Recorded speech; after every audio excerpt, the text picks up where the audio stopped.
How we doing, VC? Hope everyone's well.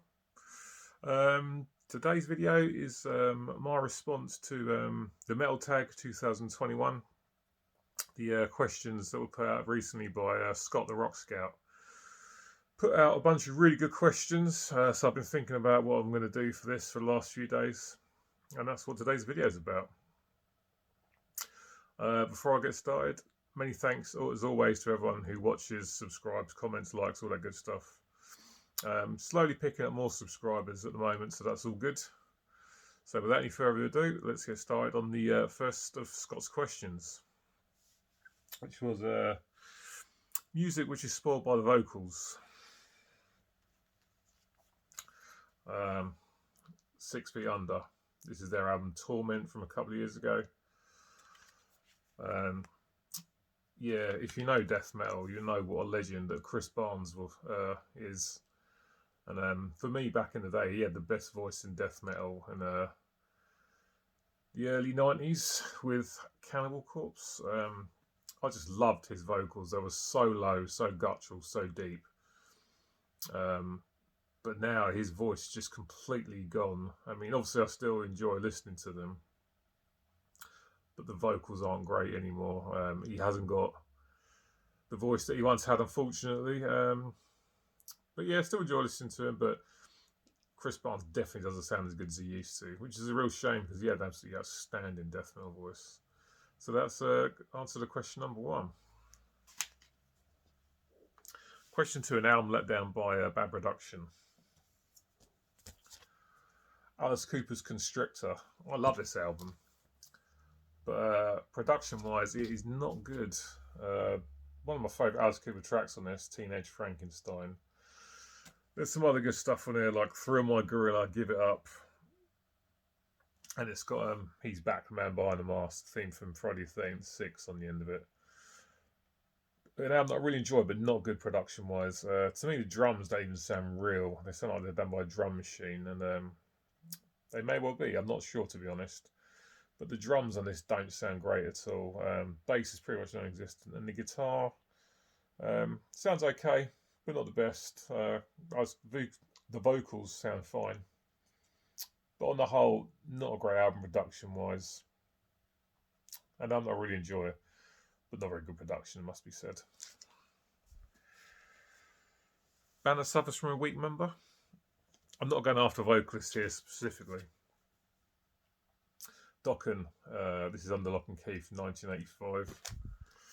I saw Dokken a couple of years ago at Rambling Man Fair. It was the first gig they played in England for about 30 years. And I knew what to expect because I've seen it all across forums on the internet over the last few years. But again, Don Dokken's voice is just not there anymore. He can't even get anywhere near close to the high notes. To be fair, he's aware of this because he doesn't really try. He did go for a couple of parts when we saw him that were quite high, and they were not bad, but the really, really high vocals he just cannot hit at all anymore. So yeah, that's a band that suffers from a weak member. Don Dokken from Dokken. Share an album that to you defines heavy. This was easy to pick out. Celtic Frost's Monotheist from around about 2005. I listen to many more bands that play much faster, but when it comes to the heaviness, this album is probably the heaviest album I own. Guitars tuned down to the core of the earth. The drums sound fantastic on this. The bass sounds great. The production's just fantastic. And Tom G. Warrior's voice is great. Yeah, you know, proof right here that you don't need to play really fast to be unbelievably heavy. And this is unbelievably heavy. I just love this album so much. I actually think it's their best. I know a lot of people would go for something like Megatherion or Morbid Tales, but for me, this is the best Celtic Frost album. And this is the heaviest album in my collection. It's so heavy, it's ridiculous. Yeah, there we go. That's an album that defines heavy for me. Tom G. Warrior, an absolute legend. Celtic Frost, Monotheist, unbelievably heavy album. Let me just get the questions back up. Right, yeah. Question 5, an album that was you discovered through the musical community. I actually discovered this one from Scott and from Andy Cloudy Milder, and it's Swords Metalized. Brilliant stuff. I was totally unaware of this band before I started watching VC videos. Sword from Canada. I think this is one of Dave Ellefson from Megadeth's favourite albums, so that's got to be a good endorsement straight away, right? Just sort of classic old school heavy metal. Brilliant stuff. Love this album cover artwork as well. But a fantastic album. I got this, and then after listening to it once or twice, immediately went onto eBay or Amazon, can't remember which one it was, and ordered the CD as well. Fantastic album, brilliant stuff. Check it out if you've not heard it. An album now shows a different taste in your music collection. No one's going to be expecting this. This is NWA, straight out of Compton, hip hop from 1988. I should imagine most people who watch my channel either have little knowledge of hip hop or no knowledge at all. So the best way to describe this is this for me is the hip hop equivalent of the first extreme hip hop record. So say you Run DMC is sort of your Motley Crue.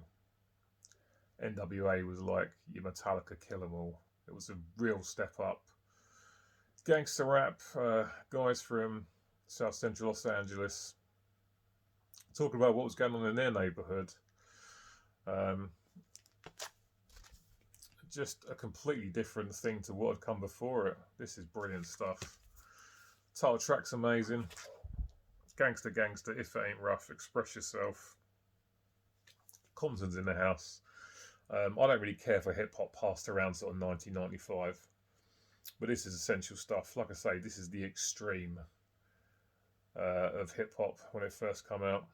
An outstanding album, brilliant stuff, and yeah, no doubt one you wasn't expecting me to show.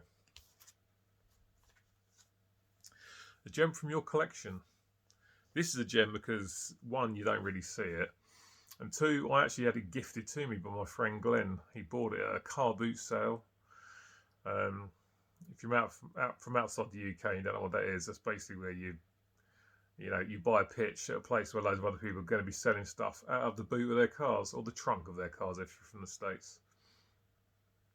I don't know how much he paid for this, but he gave it to me because he said, I haven't got a record player and there's no point in me having it, so you can have it. So this is a real gem. Def Leppard's Adrenalize from 1992. Some questionable lyrics on this album, no doubt about it, but I absolutely love it. It's brilliant. When I massively got into music back in the summer of 1992, I was listening to this album constantly. And yeah, you don't really see this one. I've never seen it out of all the times I've been to record stores or been to record fairs. So it's quite hard to come by, and I'm very lucky to have it in a collection. Absolutely outstanding Def Leppard album as far as I'm concerned. Probably the last really, really good one they did. So yeah, that's Adrenalize, Def Leppard from 1992. Band from your collection closest to where you're from. I'm from London, North London. So I'm going to show UK ska legends Madness. And the reason I'm showing this is because my uncle was actually friends with Suggs, the lead singer of Madness, when they were both very young. I was going to show something like a metal band, but I thought as there was that connection from my uncle and Suggs, I thought I'd show this. Love a bit of Madness. If you're from the UK, pretty much everyone, even if you're not into sort of ska, knows who they are. I had a ton of really, really good hit singles back in the 80s. Loads of good stuff on there. So yeah, that's a band close to where I'm from. Madness. Brilliant stuff. An album you reach for melody-wise. This didn't take a lot of thinking at all. Alice in Chains, Dirt from 1992. One of the best bands. For me, actually, the best band to come out of Seattle in the early 90s. One of the best albums from 1992 as well. Brilliant stuff. This is just an outstanding record. It's perfect. It's an absolutely perfect album. It's a desert island disc for sure. Lane Staley always great vocals, great melodies, and the harmonies that he and Jerry Cantrell do together are just the stuff of legend. Up there with the Beach Boys as far as I'm concerned when it comes to vocal melodies. Alice in Chains, tons of great melody on this album and every album that they did. Outstanding stuff, an essential record. My questions have disappeared again.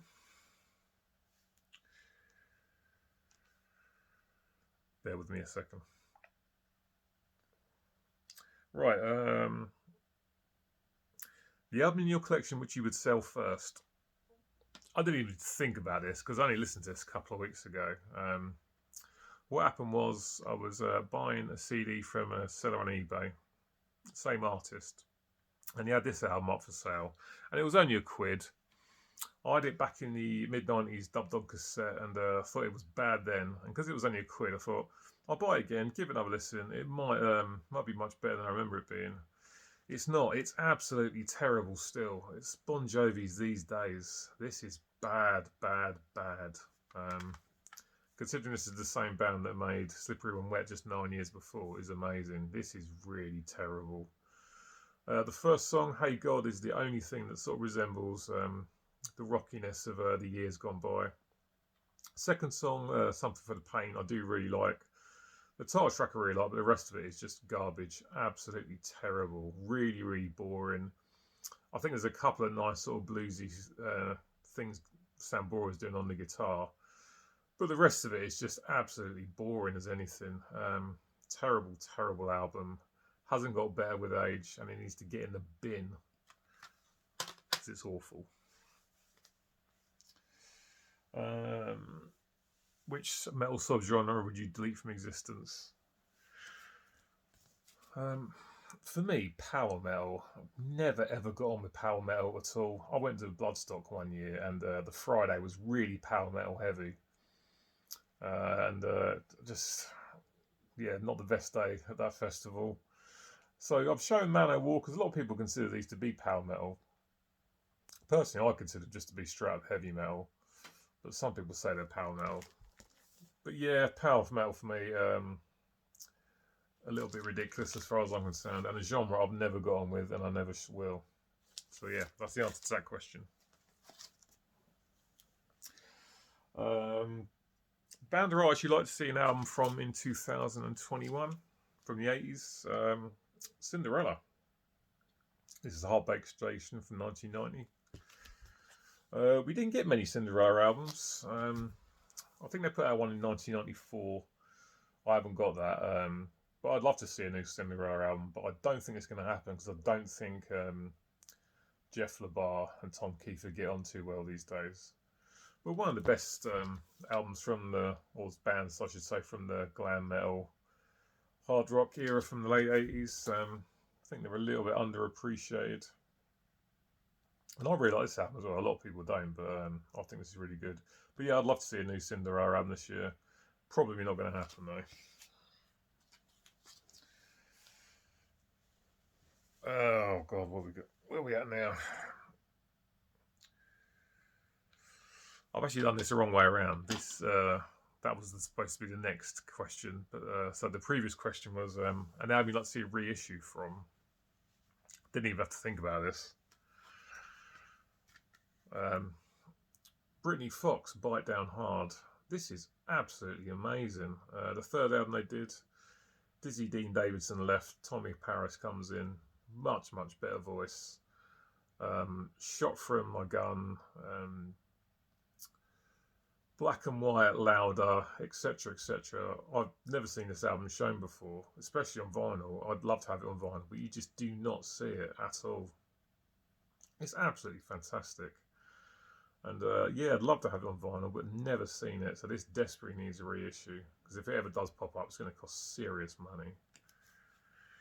Right, let's try and get the next question correct, shall we? Share an alternate version of an album cover. Pantera's Far Beyond Driven. This is the OG CD from back in the day. That's that cover. And then this vinyl reissue has, I think this was the original cover, but which got banned at the time. And you can see why. It looks like what looks like a huge drill bit going up somebody's backside. Lovely, eh? So yeah, that's an alternative album cover.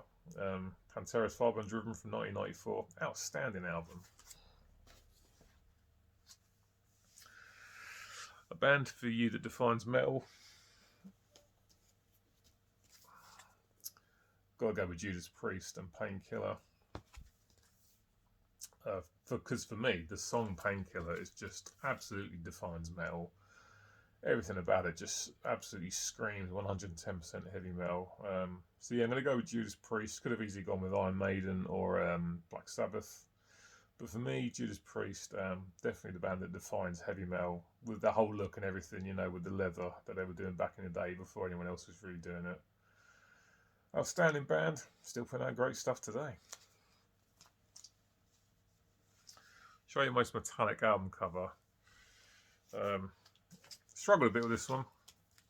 I'm going to go with Saxon, Strong Arm and the Law. Obviously, lots of metal here. Outstanding album. My favourite Saxon album. Yeah, I did struggle with this. I think Liam, the Death Doom Metalhead, showed Annihilator's metal cover, and I thought, oh yeah, I could have gone with that. But I didn't want to show the same thing that Liam did, so I'm showing this instead. Saxon, Strong Arm and the Law. Some nice metal on the cover. An album that you first disliked but now highly regard. I didn't have to think hard about this one either. Iron Maiden's The X Factor. Now, I'm someone who's always liked the Blaze Bayley stuff. Loved Virtual Eleven from the start, but I won't deny this. I did struggle with it first. I remember thinking to myself, it's okay, but it goes on for too long. And to be honest, I could say that about every Iron Maiden album since this one. Yeah, when I first heard it, it was like, it's okay, but I don't really care for it too much. And when this was getting reissued, I thought I'm going to grab it to sort of plug the hole in the collection. But so I listened to the CD again. I thought, let's see what it's like now, see if it's much better. And yeah, it's much better than I remember it being. I really enjoy this one now. It still has its problems. There's some pretty lazy lyric writing with regards to choruses on this album. The Single Man on the Edge, very repetitive chorus. Although I don't mind that one. But Fortunes of War is a good song let down by really sort of lame lyric writing for the chorus. But there is actually some outstanding stuff in there that I think that sometimes doesn't get enough credit. The opening song, Sign of the Cross, is easily as good as anything that they were doing in the mid-80s with Bruce Dickinson, as far as I'm concerned.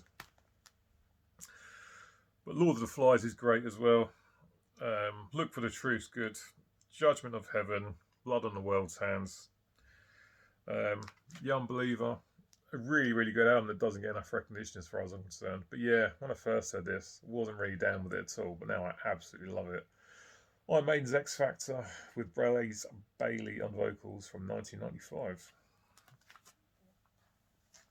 An album that you used to like, but now don't hold in very high regard. Ozzy Osbourne's Bark of the Moon. When I first got this years ago, I absolutely loved it. Listened back to it not too long ago in full, and it's yeah, I don't think it's as good as I used to at all. Some good stuff on here, no doubt about it, such as the title track. Rock and Roll Rebels good. Waiting for Darkness is good, but there's some stuff on here that's crap, to be honest. So Tired is a dreadful song, probably one of the worst ones that Ozzy ever put out. You'll Know Difference, okay, but Now You See It, Now You Don't. There's a horrible keyboard part in that, which just ruins the entire song. But other stuff on here, quite forgettable, I should say. Yeah, nowhere near as good as I used to think it was. Ozzy's Bark of the Moon from 1983. And now an album, or a band I should say, you think needs more recognition. I've showed these guys before, so I'm going to show them again. Those Damn Crows. These guys are from Wales. Great band. Only been around about sort of 5 or 6 years. This is their second album, Point of No Return, which I think came out in 2019. Yeah, still a bit of an upcoming band, really. They're really, really good. Rock band from Wales. Great stuff. Check them out if you're not familiar with them. Those Damn Crows. Brilliant stuff. And something that you like to find in this year that you haven't got. I'm going to show the band Heathen. I'd really like to get their Victims of Deception from 1991, but it's as rare as rocking horse shit. You never ever see it, and I'd love to get a copy of that. Hopefully, it's going to be reissued. I think Darcy said a while back it might be being reissued. I hope so, because it's just so hard to get hold of. You never see it, and I'd love to add that one to the collection. Right, guys, that is it for today. Thanks very much for watching if you made it to the end. Great questions from Scott. Sorry I got them, two of them mixed muddled in the middle. But yeah, thanks for watching as always. Take care of yourselves, and I'll catch up with you next time. Alright guys, take care. Goodbye.